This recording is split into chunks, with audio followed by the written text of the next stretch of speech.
How a bill becomes a law. The lawmaking process in the United States is centered around the legislative branch, also known as Congress. Congress is bicameral, meaning that it has two houses. The House of Representatives has 435 members, distributed by population. Members serve 2-year terms. The Senate, meanwhile, has just 100 members, and each state gets 2.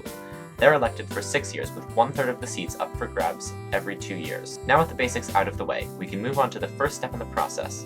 All bills start as ideas, often in the minds of citizens: more parks, better schools, affordable healthcare, lower taxes, etc.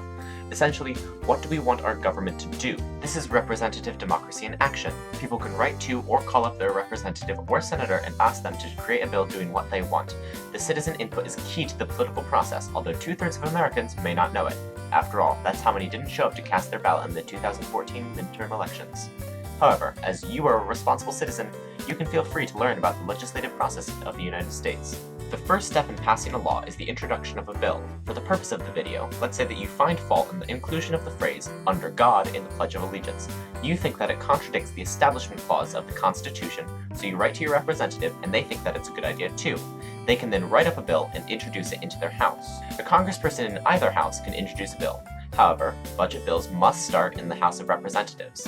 A member will often try to get one or more co-sponsors to help increase the chances of their bill succeeding. The bill is then assigned to a committee based on its area of effect. For example, a bill increasing subsidies to corn farmers would be given to the Committee on Agriculture. Our bill, revising the Pledge of Allegiance, is sent to the Committee on Oversight and Government Reform. While in committee, committee members debate about and hear testimony on the bill in order to decide how to proceed. A simple majority vote of 51% is required to either approve the bill as it is, amend it, or kill it altogether. A bill can be tabled and put aside for later, but that is often equivalent to a death sentence for the bill. If the bill makes it out of committee, it is reported to the floor of the entire House. Once there, more debate is held, and the bill may undergo changes or even be sent back to committee.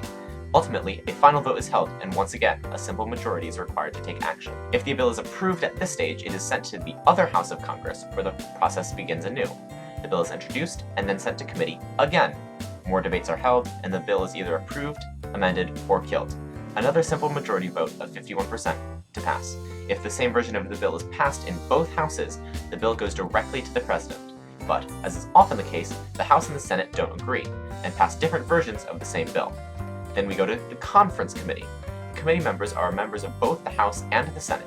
More debate occurs, and hopefully a compromise can be reached. Once a combined bill has been formed, it is sent to the floor of both houses for reapproval. And then, finally, the bill is sent to the president.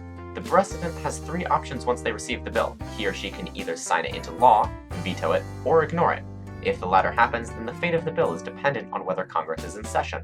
If Congress is in session, 10 days after the bill is submitted to the president, it becomes a law. This is an option for the president to allow laws to pass without officially approving them. If Congress is not in session, the bill dies. This is commonly referred to as a pocket veto.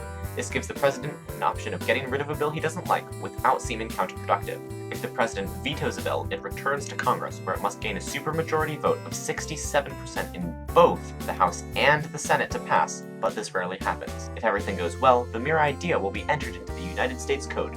Until someone tries to repeal it, that is. Thank you for watching, we hope you enjoyed, and feel free to share this video with your peers and your local representatives, as, let's face it, they've forgotten how this whole process works.